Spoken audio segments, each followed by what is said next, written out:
My name is Emily Harper, and at 29, I'd become invisible in my own home, a ghost who cooked and cleaned while my husband's family lived their lives around me. When my mother-in-law called with her usual fake sweetness to announce I'd be hosting Thanksgiving for 30 people, something inside me finally snapped. 3 years of being treated like hired help at every family gathering. 3 years of my husband choosing his mother's comfort over my dignity. 3 years of disappearing into the kitchen while everyone else laughed at the dinner table. This time would be different. This time, when I smiled and said, "Perfect, but I won't be here," I meant every word. What happened next changed everything, and the truth that came out that day shifted the power in our family forever. If you're watching this video right now, I'd love to know where you're from. Drop it in the comments section below. Hit that like button and subscribe to hear more stories about family relationships that take unexpected turns.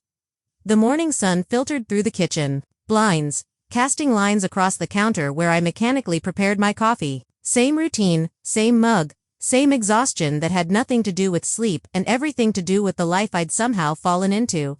My name is Emily Harper, and at 29, I'd become something I never thought I'd be. Invisible in my own home, a ghost who cooked and cleaned while real people lived their lives around me. The coffee maker gurgled its final drops as I stared at my reflection in the microwave door.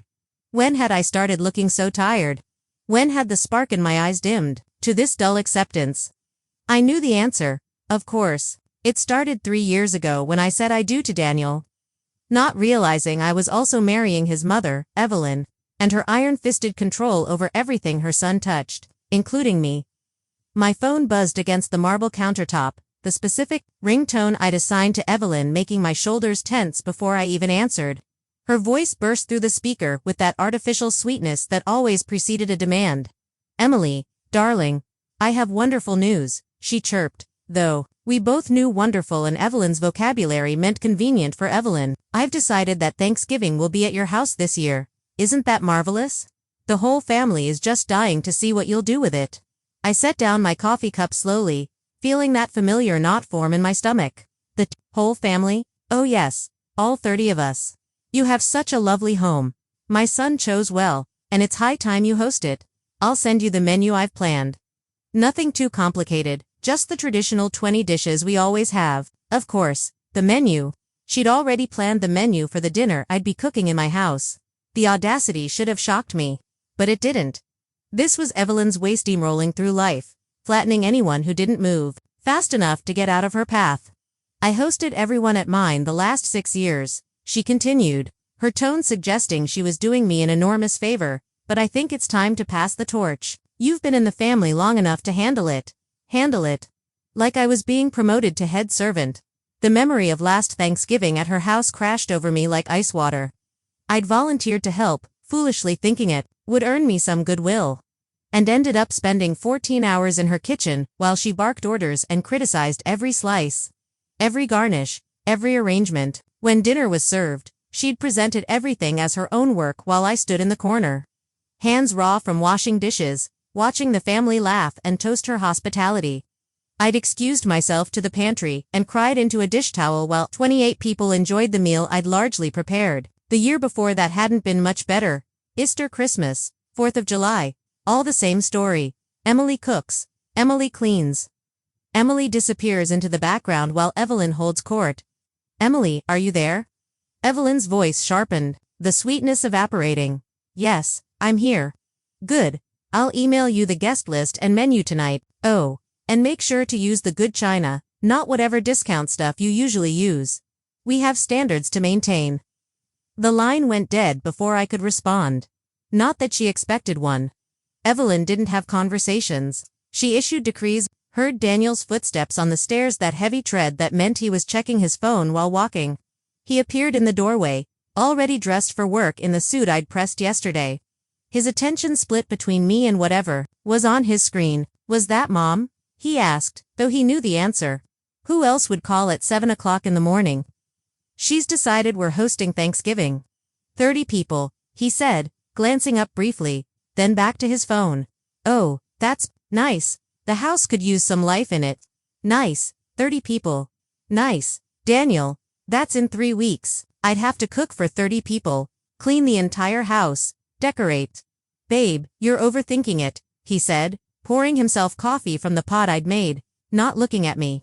Mom's just trying to include you more. She used to complain that you weren't involved enough with the family, and now she's giving you a chance to shine. A chance to shine. Like I was auditioning for a role I'd never wanted. Besides, he continued, straightening his tie in the hallway mirror, Mom's used to big holidays. She's been doing them for decades. You'll be fine. Maybe ask her for some tips. He kissed my forehead, that dismissive peck that meant the conversation was over and headed for the door. I've got a late meeting tonight. Don't, wait up. The door closed with a definitive click, leaving me alone with the sound of the coffee maker's automatic shut-off and the weight of 30 place settings on my shoulders. I sank into the kitchen chair, the one with the wobbly leg Daniel kept promising to fix, and let my head fall into my hands. How had I gotten here? This wasn't the marriage I'd imagined. This wasn't the life I'd planned. My phone buzzed again. A text from my best friend, Rachel, coffee, you sound like you need it. She always knew. Somehow, Rachel always knew. An hour later, I sat across from her at our usual corner table in a little cafe, in downtown Raleigh, North Carolina, the one that made lavender lattes and didn't judge when you ordered 3 pastries for breakfast. Rachel listened while I recounted the morning's conversation, her expression growing increasingly incredulous. Let me get this straight, she said, setting down her cup with deliberate precision. Your mother-in-law just told you to host Thanksgiving for 30 people with a menu she's choosing, and your husband thinks this is you getting a chance to shine. That's the summary, right? Yes, I said, nodding. She leaned forward, her voice dropping to that serious tone she used when she was about to say something I needed but didn't want to hear. Why are you doing this to yourself? What choice do I have? She's his mother, they're his family. You could say no. The words hung between us like a foreign language I'd never learned to speak. I can't just say no to Thanksgiving. Why not? Rachel's eyes sparked with something, anger, maybe, or frustration. What's the worst that could happen? They get mad. They're already treating you like hired help. At least, if they're mad, they're acknowledging you exist. It's not that simple. It's exactly that simple. You know what? Don't even say no. Just don't do it. I laughed, but it came out bitter. Right? Just don't show up to Thanksgiving. That'll go over well. I'm serious. She grabbed my hand across the table. What if you just weren't there? What if you took back your holiday? What if, for once, you chose yourself? The idea was absurd, impossible, wasn't it? But as I sat there, feeling the warmth of my friend's hand and seeing the fierce protectiveness in her eyes, something shifted, a tiny crack in the wall I'd built around my acceptance of this life. They'd never forgive me, I whispered. Maybe that's not the worst thing, she whispered back. That evening, I stood in my bedroom, though it had never really felt like mine, decorated in the neutral tones Evelyn had insisted were timeless, and stared at myself in the full-length mirror. The woman looking back at me was a stranger. When had I become this person who accepted orders like a soldier, who cooked meals for people who barely acknowledged her existence, who apologized for taking up space in her own home? My mother's voice echoed in my memory. Never let anyone make you feel less than you are, baby. You're nobody's doormat. She'd raised me to be strong, independent, to stand up for myself. She'd died 2 years before I met Daniel, and sometimes I was grateful she never saw what I'd become. Other times, like now, I desperately wished I could call her, hear her voice tell me what to do. But I knew what she'd say. She'd say exactly what Rachel had said, only with more colorful language and probably some choice words about Evelyn's character. I picked up my journal, one of the few things in this house that was truly mine, and opened it to a fresh page. The pen felt heavy in my hand as I wrote, "What if I wasn't here?" The words stared back at me, dangerous and thrilling. What if I reclaimed my holiday? What if I chose myself? I wrote for an hour, planning something I couldn't quite believe I was considering. But with each word, each detail, the idea became less absurd and more necessary. This wasn't about revenge or petty rebellion. This was about remembering who I was before I became Evelyn's unpaid caterer and Daniel's invisible wife. Later that night, Daniel came home as I was cleaning up from dinner, a dinner I'd eaten alone, as usual. He loosened his tie and grabbed a beer from the fridge, settling into his recliner with the remote. "Hey," I said, testing the waters. "What would you think if I wasn't here for Thanksgiving?" He laughed, not even looking away from the TV. "Yeah, right. Where would you go?" "I'm serious. What if I had other plans now? He looked at me, but his expression was amused, condescending. Babe, you don't have other plans. Besides, Mom would flip. You know how she is about family holidays. Yes, I knew exactly how she was. But hypothetically, there's no hypothetically. You're hosting Thanksgiving. End of story. He turned back to the TV, channel surfing with aggressive clicks. Can you grab me some chips while you're up? I stood there for a moment, watching him dismiss me as easily as changing a channel. Then I went to the kitchen, got his chips, and placed them on the side table next to him. He grunted what might have been thanks, but as I walked back to the kitchen, I caught my reflection in the hallway mirror and saw something different, a tiny smile, a spark of something that looked like the woman my mother had raised on. In 3 weeks, they expected me to cook, clean, serve, and disappear. In 3 weeks, they'd learn that expectations and reality don't always align. I went back to my journal and wrote one more line, I won't be here. Then I practiced saying it in the mirror, watching my face transform with each repetition. The tired woman faded, replaced by someone I recognized from long ago, someone who knew her worth. You want me to host Thanksgiving? I whispered to my reflection, imagining Evelyn's smug face. Perfect, but I won't be here. The next family gathering was scheduled for Sunday dinner at Evelyn's house, a weekly torture disguised as tradition. I'd spent the morning choosing my outfit carefully, not the floral dress Evelyn always said made me look sweet, but a sharp black blazer and pants that felt like armor. Daniel noticed, frowning as I applied lipstick in the car. You look like you're going to a business meeting. Just trying something different, I said, checking my reflection one last time. The woman in the mirror looked ready for battle. Evelyn's house sprawled across 2 acres of manicured perfection, in Asheville, North Carolina, the kind of place that screamed old money. Even though Daniel's father had earned every penny selling insurance, the foyer alone was bigger than our living room, dominated by a chandelier that required professional cleaning twice a year, a fact Evelyn mentioned whenever possible. The usual suspects had already gathered, Daniel's brother Mark and his wife, Lauren, who'd learned to navigate Evelyn's demands by becoming invisible, his sister Olivia, who'd inherited her mother's talent for casual cruelty, and various cousins and aunts who orbited Evelyn like planets around a particularly vindictive sun. Emily, Evelyn's voice cut through the chatter. There you are. I was just telling everyone about Thanksgiving.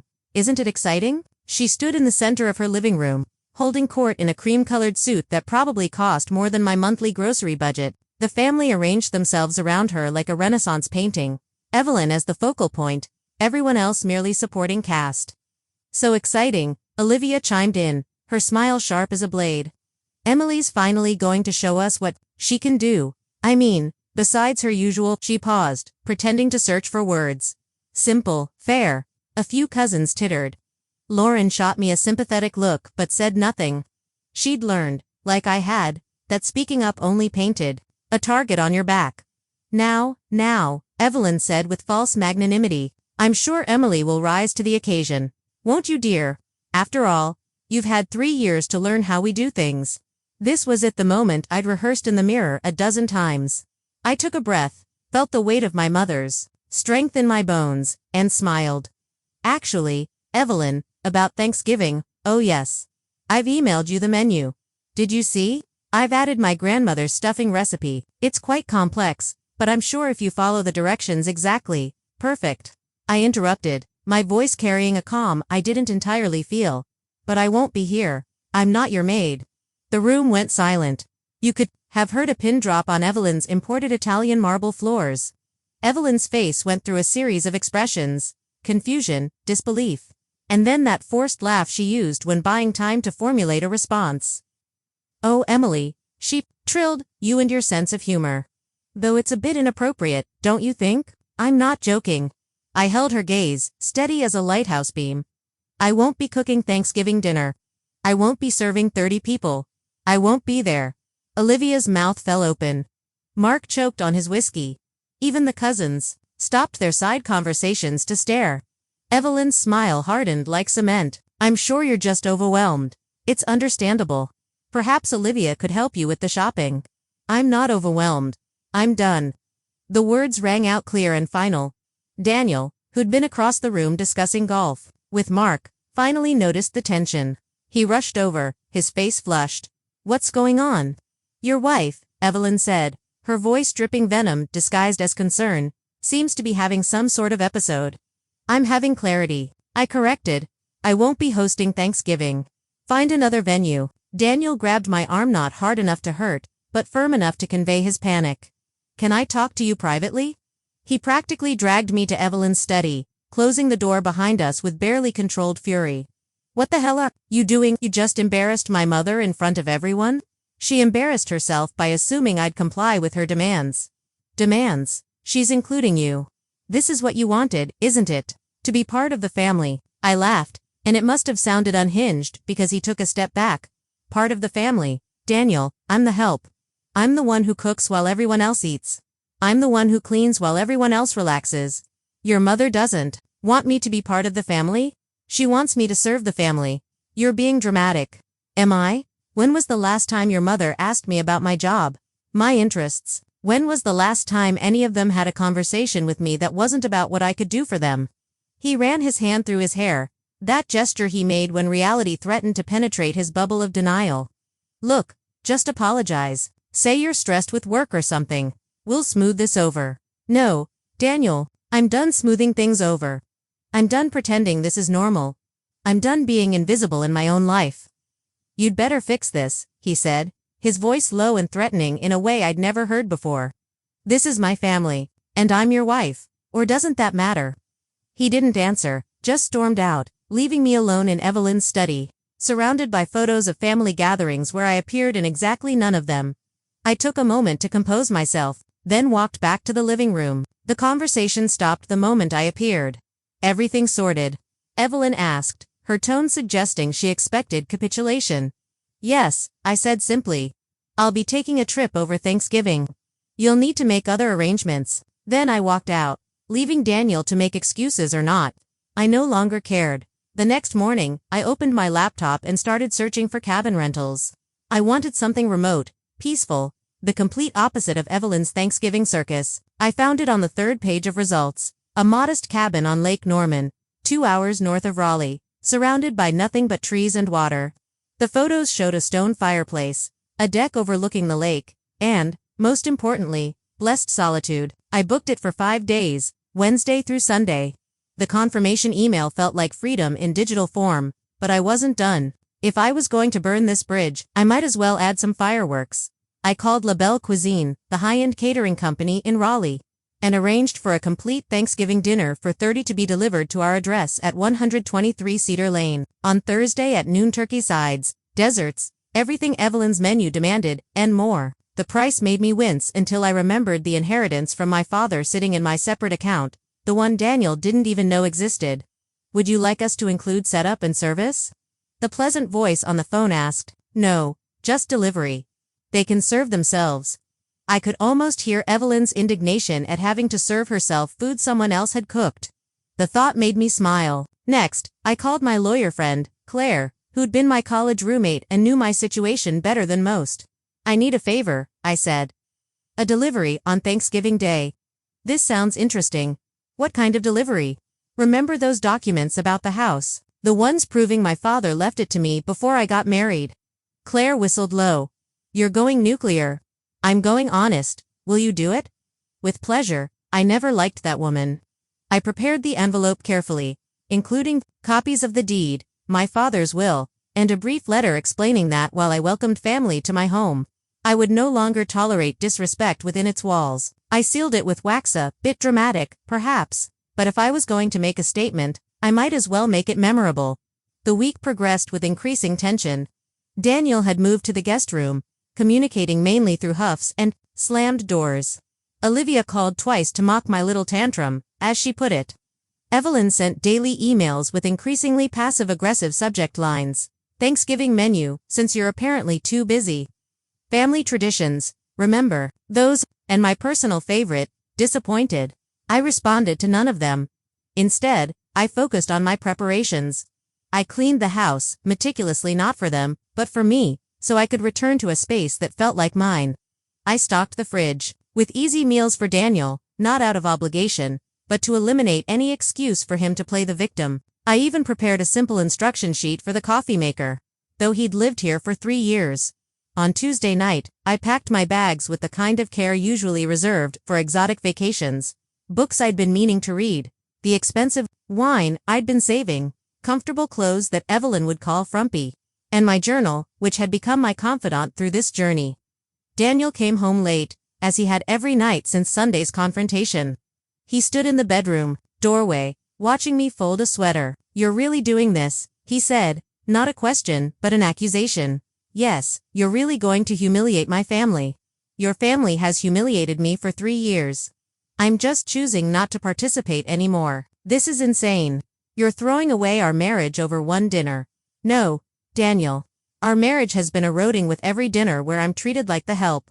Every holiday where I disappear into the kitchen. Every family gathering, where your mother's comfort matters more than my dignity.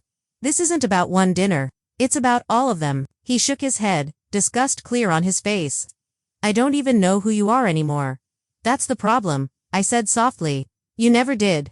Thanksgiving morning arrived crisp and clear, the kind of November day that made you grateful for warm houses and family gatherings in, lest you were deliberately abandoning both.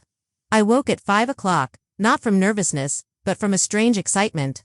My bags were already in the car, hidden in the garage so Daniel wouldn't see them. He was still asleep in the guest room, having come home well past midnight. I suspected he'd been at his mother's, strategizing how to handle my rebellion. I made coffee quietly, savoring the last morning in my kitchen before everything changed. The house felt different somehow, like it knew something momentous was about to happen? Or maybe that was just me, projecting my own anticipation onto familiar walls. At 6:30, I heard Daniel's alarm. His footsteps were heavy, aggravated, as he made his way to the bathroom. I had one last task to complete. The note was simple, written on the cream cardstock I'd bought specifically for this purpose. "Daniel and family. Enjoy your Thanksgiving. The house is clean. The coffee is made. And I've arranged a surprise for you all. I'll be back Sunday. Emily." I taped it to the refrigerator with a strawberry magnet from our honeymoon in California. A bit of irony that satisfied something petty in me. Daniel emerged from the bathroom as I was grabbing my purse. He looked at me with a mixture of disbelief and anger. "You're actually leaving? I told you I would. My mother will be here at 10 o'clock to start cooking. Then she'd better bring groceries." His face went red. "This is childish. You're acting like a child throwing a tantrum." I shouldered my purse and looked at him one last time. Children throw tantrums when they don't get what they want. Adults set boundaries when they're being mistreated. Learn the difference. I walked past him to the garage, half expecting him to follow, to grab my arm, to do something that showed he cared more about me than his mother's approval. But he didn't. I heard the bathroom door slam as I started my car. The drive to Lake Norman was beautiful. The roads were mostly empty, everyone presumably home, preparing their own family dramas. I stopped at a small town halfway there, picking up fresh coffee and pastries from a bakery just opening for the holiday. The owner, an elderly woman with flour in her hair, wished me a happy Thanksgiving. "Spending it with family?" she asked, cheerfully. "Spending it with myself," I replied. She smiled knowingly. "Sometimes that's the best company." I reached the cabin by 9 o'clock, just as the sun was fully warming the lake. It was even better than the photos, rustic, but comfortable. With a fully stocked kitchen I had no intention of using beyond making coffee and heating soup. The fireplace was already laid with wood, waiting for a match. The deck overlooked water so still it looked like glass. I brought in my bags, connected my phone to the charger, and then did something I'd been looking forward to all week. I turned on the security camera app. We'd installed cameras after a break-in in the neighborhood last year. Daniel didn't know I still had the app on my phone, didn't know I could watch the front door, living room, and kitchen from anywhere with cell service. I'd tested it earlier in the week, making sure everything worked. I set my phone on the coffee table, poured myself a glass of wine. At 9 o'clock in the morning. It was my holiday and settled in to watch the show. At exactly 10 o'clock, Evelyn's Lexus pulled into the driveway at 123 Cedar Lane. She emerged, wearing what looked like a new outfit, clearly dressed to impress the family with her hosting abilities. Daniel met her at the door, and I could see him gesturing frantically, probably explaining my absence. She pushed past him into the house, and I switched to the kitchen camera just in time to see her discover the note. Her face was a masterpiece of emotion, confusion, rage, disbelief, and then pure fury. She ripped the note from the refrigerator and waved it at Daniel, who stood there like a scolded child. Olivia arrived next with her husband, then Mark and Lauren, then the cousins, in waves. Each arrival prompted Evelyn to retell the story, her gestures becoming more dramatic with each iteration. I couldn't hear the words, but I didn't need to. The body language said everything. By 11 o'clock. All 30 guests had arrived. The kitchen camera showed Evelyn opening and closing cabinets, finding nothing but everyday dishes and basic ingredients. Someone, probably Lauren, bless her, seemed to suggest ordering food, but Evelyn's expression shut that down immediately. The chaos was building beautifully. Cousins stood around awkwardly, children whined about being hungry, and Daniel looked like he wanted to disappear into the floor. Evelyn kept checking her phone, presumably calling me, though my phone remained blissfully silent on the coffee table. At 11:45, I opened a book and actually managed to read a few pages before the notification popped up on my security app. Motion, at front door.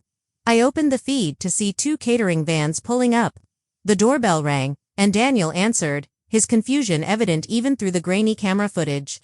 The La Belle Cuisine team began unloading warming trays, carrying them into the house with practiced efficiency. The living room camera showed the family's stunned faces as the caterers set up a full Thanksgiving spread on the dining table.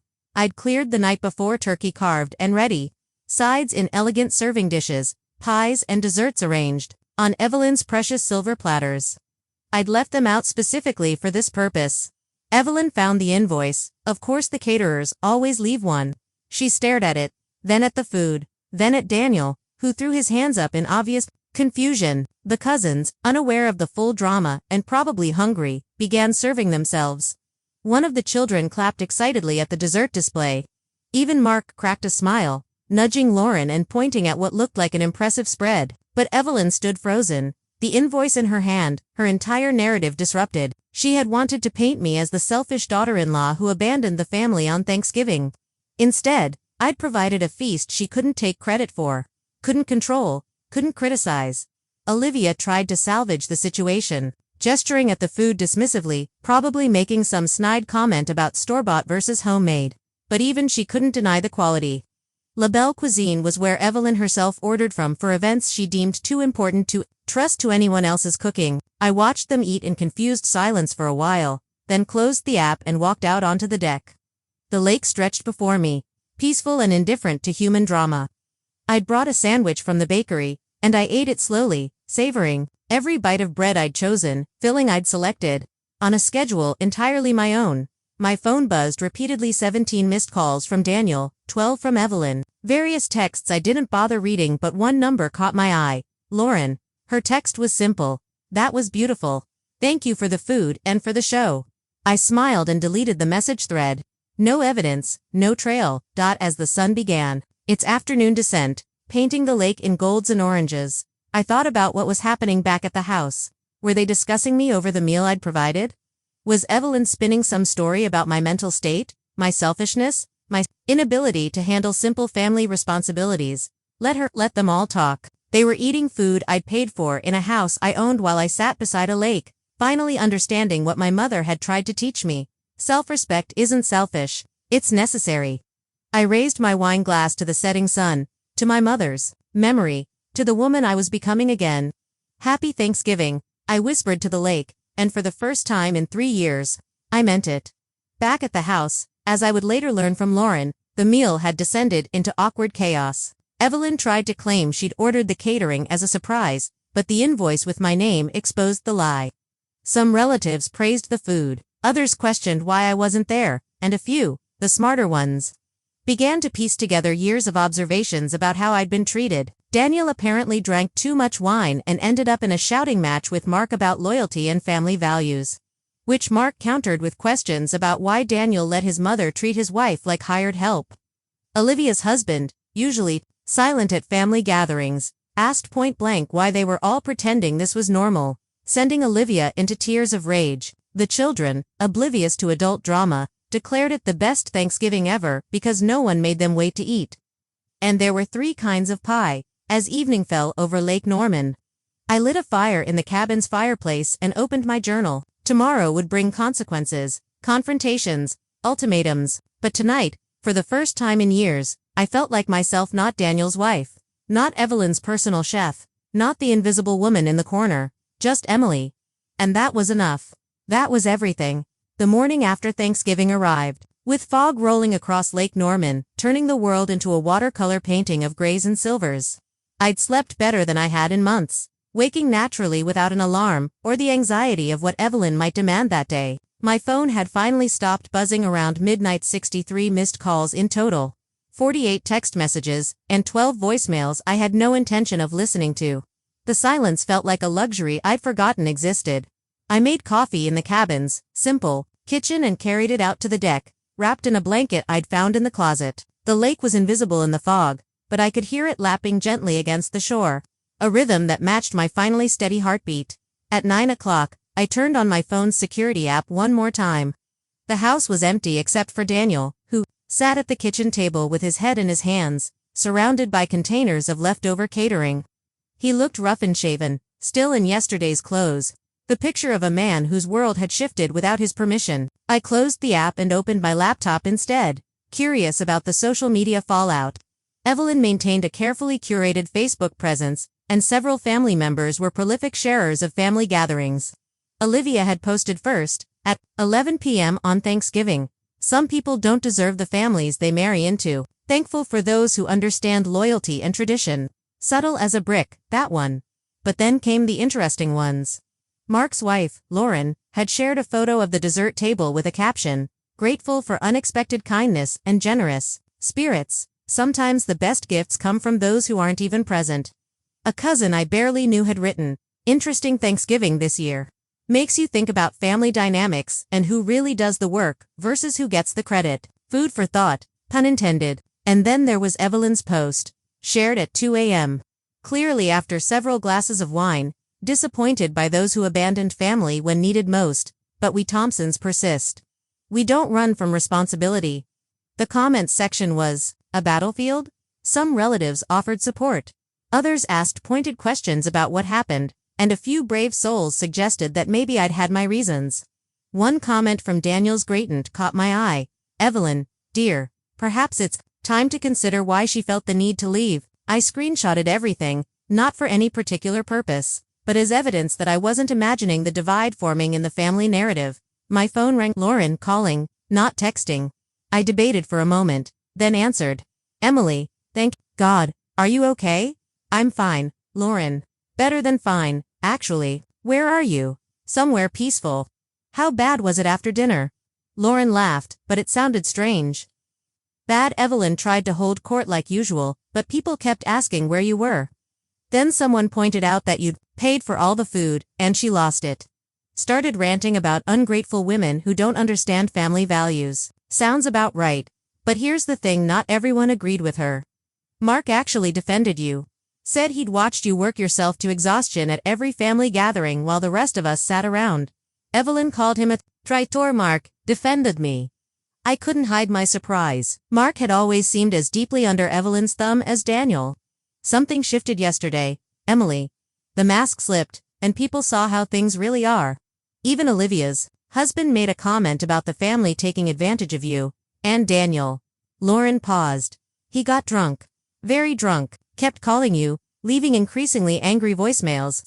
Mark finally took his phone away and drove him home. He's supposed to go to Evelyn's for Black Friday shopping today, but I don't think he's in any shape for it. Black Friday Evelyn's other tradition, dragging the family to stores at dawn to shop for Christmas decorations she'd inevitably declare inadequate. Another performance where I'd been expected to carry bags and fetch coffee while she criticized everyone's gift choices. "Lauren, can I ask you something? Why did you never say anything, all those times you saw how she treated me?" A long sigh. "Because I'm a coward. Because Mark and I are saving to buy a house, and Evelyn promised to help with the down payment. Because I convinced myself it wasn't my business. I'm sorry, Emily. I should have stood up for you. It's not your job to fight my battles. No, but it's my job to be a decent human being, and I failed at that. For what it's worth, you've inspired me. I told Mark last night that I'm done with the command performances. If Evelyn wants to see us, she can treat us like adults, not servants." After we hung up, I sat with that information. The family was fracturing, dividing into camps. Part of me felt guilty I hadn't wanted to destroy anyone else's relationships. But the larger part, the part that was finally breathing freely, recognized that I hadn't destroyed anything. I'd simply stopped enabling Evelyn's toxicity. And the resulting explosion was her doing, not mine. By afternoon, the fog had lifted, revealing the lake in all its November glory. I took a long walk along the shore, picking up smooth stones, and skipping them across the water like I had as a child. Each stone that sank felt like another weight lifted from my shoulders. When I returned to the cabin, I had 3 new voicemails from numbers I didn't recognize. Curiosity 1, and I listened. The first was from Daniel's Aunt Margaret, his father's sister, who rarely attended family gatherings. "Emily dear, I heard what happened. Good for you. Evelyn needed someone to stand up to her. If you need anything, call me." The second was from a cousin's wife I'd spoken to maybe twice. "Hi, Emily. It's Jessica. Just wanted you to know that not everyone is on Evelyn's side. What you did was brave. Enjoy your peace." The third made me sit down hard on the cabin sofa. It was Evelyn. "Emily, I see. I don't know what game you're playing, but it ends now. You'll come home immediately, apologize to the family, and we will never speak of this embarrassment again. If you don't, there will be consequences. You may have married my son, but you will never be a Thompson. You're nothing but a gold digger who got lucky. The prenup Daniel signed makes sure you'll get nothing if this marriage ends. Come home now or prepare to lose everything." Prenup? We didn't have a prenup. Daniel had mentioned it once early in our engagement, but I'd refused to sign anything, and he dropped a tour, so I'd thought. I called Claire immediately. "Please tell me Daniel didn't forge my signature on a prenup," I said without preamble. "Hello to you too." Claire laughed. "How's the cabin?" "Claire, I'm serious. Relax. Even if he did, which would be incredibly stupid and very illegal, it wouldn't matter. The house is yours, pre-marriage inheritance. Your father's will is ironclad, and forging a prenup, that's fraud. That would end very badly for him, not you. Evelyn just threatened me, said I'll get nothing if the marriage ends. Evelyn can threaten all she wants. She's not a lawyer, and she clearly doesn't know the law. Want me to send her a cease and desist? Not yet. Let her dig her own hole a little deeper first." That evening, as I sat by the fire with a book and a glass of wine, my phone rang again. Daniel. From a number I didn't recognize, probably Mark's phone. Against my better judgment, I answered. "Emily," his voice was rough, hollow. "Please, come home. I told you I'd be back Sunday. Mom's losing it. She's calling lawyers, talking about having you committed, saying you're having a mental breakdown." I laughed, actually laughed. Let her try. I'm sure a judge would be fascinated to hear why taking a vacation constitutes a mental breakdown. This isn't funny. You've destroyed everything. No, Daniel. I've revealed everything. There's a difference. She's saying you'll never be welcome in the family again. Was I ever welcome, or was I just useful? Silence then. Why are you doing this to me? To you, Daniel? When did this become about you? When have any of my feelings, my exhaustion, my dignity ever been about more than how they inconvenience you? You're my wife. You're supposed to support me. And you're my husband. You're supposed to protect me, to choose me, to see me as more than your mother's personal chef. When did you last do any of that? He stopped, and for a moment, I thought maybe, finally, he might understand. But then, you know how she is. It's easier to just go along. For you maybe, not for me. Not anymore. If you don't come back tomorrow and fix this, I don't know if we can come back from this. Maybe we shouldn't. The words hung between us, heavy with 3 years of accumulated truth. You don't mean that, he said, but uncertainty crept into his voice. Sunday, Daniel. I'll be back Sunday. What happens after that depends entirely on whether you're ready to be a husband instead of Evelyn's son. I hung up and turned off my phone. Tomorrow was Saturday. I had one more full day of peace before facing whatever came next. That night, I dreamed of my mother. She was sitting beside me on the deck, looking out at the lake, her hand warm in mine. "You did good, baby," she said in the dream. "You remembered who you are." I woke with tears on my cheeks but a smile on my lips. Somewhere, somehow, I knew she was proud. Saturday morning brought unseasonable warmth. What my grandmother would have called a fall-summer nature's last gift before winter truly set in. I took my coffee to the deck again, this time without a blanket, and watched the sun paint the lake in shades of gold and turquoise. At exactly 9 a.m., my phone buzzed with a text from Claire. Delivered the envelope to Evelyn's house. Daniel signed for it. Buckle up. I'd almost forgotten about the envelope in the drama of the past 2 days, the documents proving my ownership of the house. The letter stating my boundaries, the bomb that would shift the power dynamic completely. I turned on the security app, needing to see this unfold. The kitchen camera showed Daniel at the table, the manila envelope unopened in front of him. He was on the phone, gesturing animatedly, probably talking to his mother. After a few minutes, he ended the call and stared at the envelope like it might bite him. Finally, he opened it. I watched his face change confusion first, then disbelief, then what looked like panic. He shuffled through the papers. The deed, my father's will, the documentation showing the house had been mine before we ever met. His mother had been demanding I host Thanksgiving in a house she had no claim to, in a home that was mine alone. His phone must have rung because he answered it, and even through the security camera, I could see him shouting. He held up the papers to the camera, as if whoever was on the other end could see them.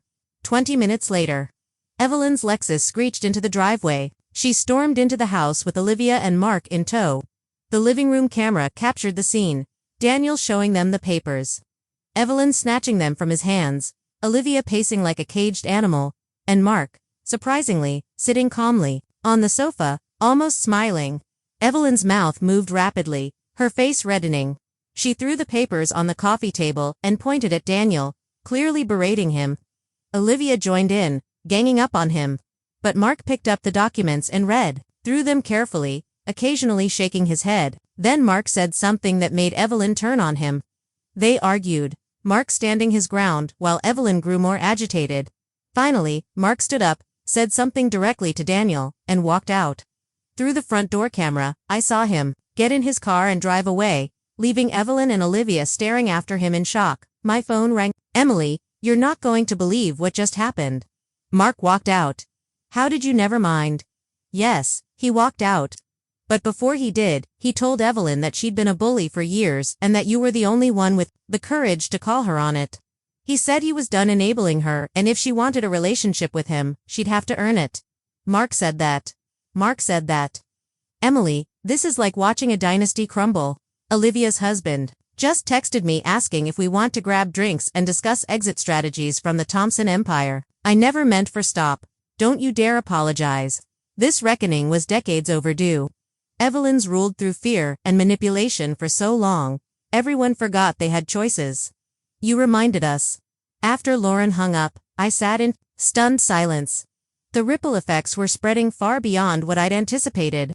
Guilt warred with satisfaction, but ultimately, satisfaction won. These were adults who'd chosen to enable Evelyn's behavior. If my refusal to continue playing along had exposed the dysfunction, that wasn't my fault. I spent the afternoon at a small-town antique shop, browsing peacefully through items that had survived longer than most relationships. The elderly owner, a man with kind eyes and gnarled hands, asked if I was looking for anything special. Just looking, I said, taking a break from family drama. He chuckled. Holidays bring out the best and worst in families. Though, in my experience, the worst usually needs to come out. Like Lansing, a boil painful but necessary. That's actually very wise. 60 years of marriage teaches you things. My wife's family hated me for the first decade, thought I wasn't good enough. Then one Christmas, I just stopped trying to prove myself to them. You know what happened? They finally saw me, the real me, not the version of me trying to earn their approval. Some of them liked what they saw, some didn't. But at least it was honest. I bought a small ceramic bird from his shop, a bluebird that reminded me of the ones my mother used to feed. It felt like a sign, a tiny symbol of the freedom I was finding. When I returned to the cabin, I had 17 more missed calls and a voicemail from a number I didn't recognize. Curiosity won again. Mrs. Thompson, or should I say Miss Harper, since apparently you never legally changed your name. This is Charles Bennett from Bennett & Associates. I've been retained by Mrs. Evelyn Thompson to discuss the situation regarding the property at 123 Cedar Lane. Please contact me at your earliest convenience to discuss a resolution that benefits all parties. A lawyer. She'd actually called a lawyer. I forwarded the voicemail to Claire with a single question mark. Claire called back, laughing.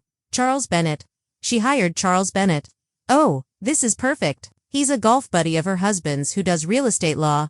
I'll eat him for breakfast. Want me to call him? What could she possibly think she accomplish? Intimidation. It's her only move. She's hoping legal threats will scare you into compliance. How little she knows you.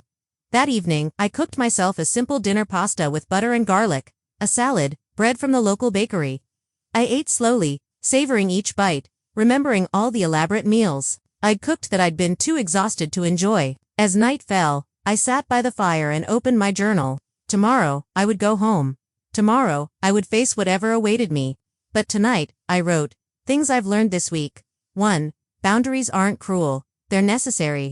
2. People will treat you exactly as badly as you allow them to. 3. Marriage without respect is just legal roommates. 4. My mother was right. I'm nobody's doormat. 5. Sometimes the best gift you can give someone is the truth. 6. Freedom tastes like pasta eaten in peaceful silence. 7. I am enough. Just as I am. My phone buzzed with one final text from an unknown number. I almost didn't read it, but something made me look. Emily, this is William Thompson, Evelyn's brother-in-law. Heard about Thanksgiving?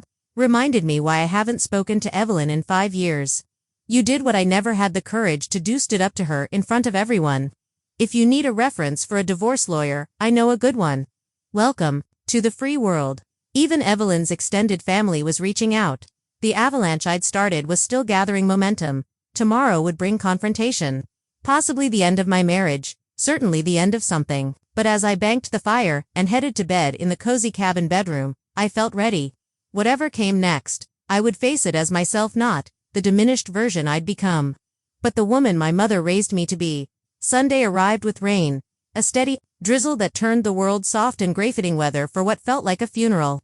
The death of who I'd been for the past 3 years. I packed slowly, carefully, treating each item like it mattered: the clothes that had made me feel like myself, the books that had kept me company, the journal that had witnessed my transformation, the ceramic bluebird I wrapped in tissue paper and tucked safely in my purse, my talisman for whatever came next. The drive home was meditative, the rain creating a cocoon around my car. I didn't play music, didn't need the distraction. My thoughts were clear, my resolve solid. Whatever awaited me at home, I was ready. I pulled into the garage at exactly 2 p.m. Daniel's car was there, of course. I wondered if he'd been waiting by the window like a dog, anticipating its owner's return. The thought should have made me sad, but it just made me tired. The house felt different when I walked in. Or maybe I felt different in it. The kitchen was clean? Suspiciously so. Daniel had either hired someone or Evelyn had sent Olivia to tidy up to erase evidence of Thanksgiving's chaos. Emily, Daniel's voice came from the living room. Not angry, not pleading, defeated. I found him on the sofa, looking smaller somehow. He'd shaved, changed clothes, made an effort, but his eyes were hollow, rimmed with the kind of exhaustion that comes from forced revelation. You're back, he said unnecessarily. I said I would be. We stared at each other across the coffee table, where the envelope's contents were spread out like evidence in a trial.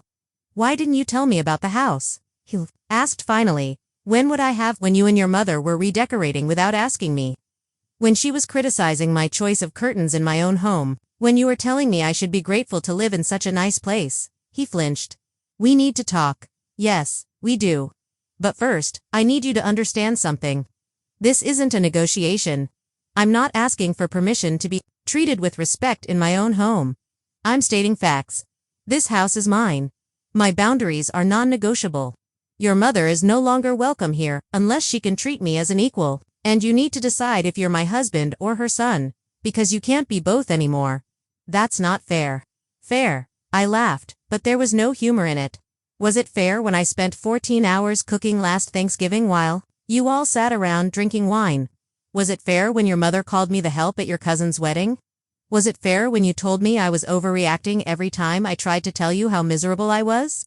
She's my mother, and I'm your wife, for I was. I'm not sure what we are now. The doorbell rang before he could respond. We both froze. Then Daniel's face went pale. I didn't invite her, I swear. But I knew who it was before I opened the door.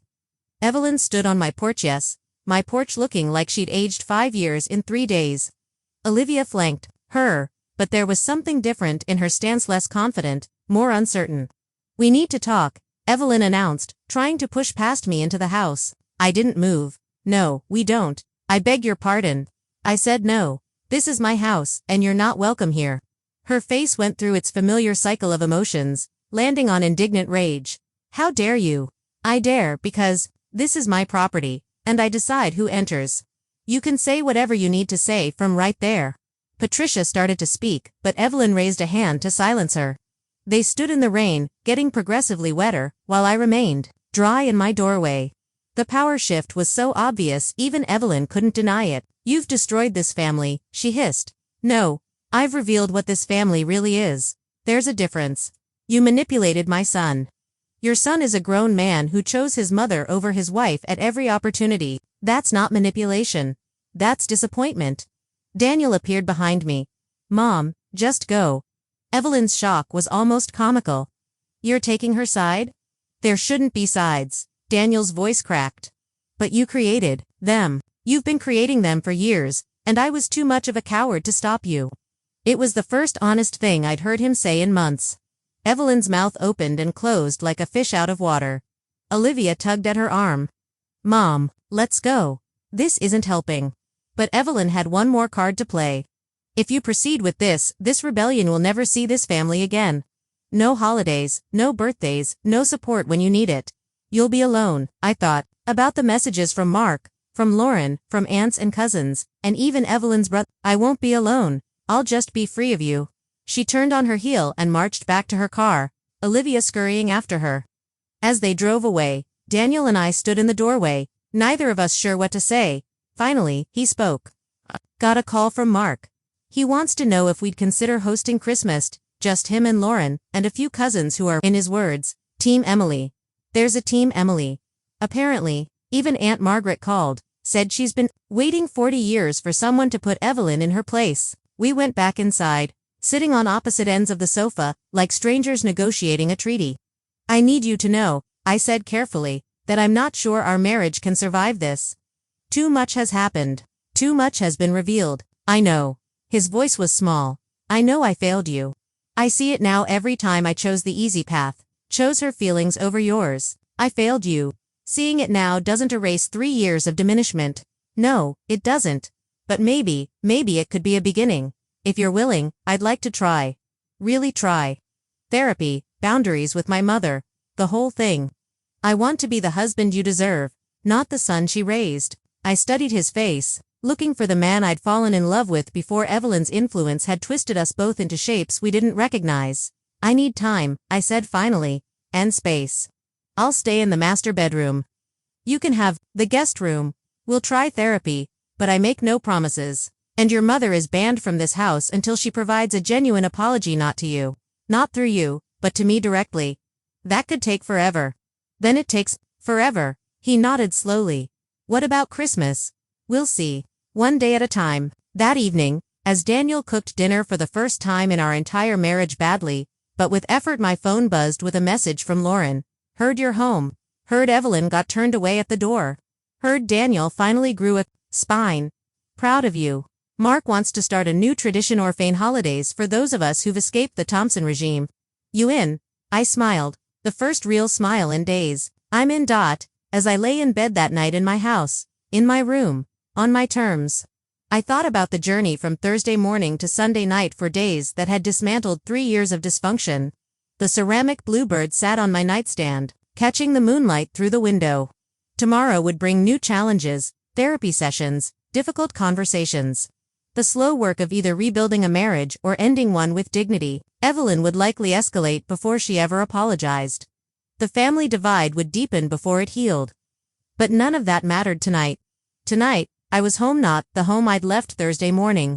That had been Evelyn's annex, a place where I existed but didn't live. This was my home now, where my boundaries were walls and my self-respect was the foundation.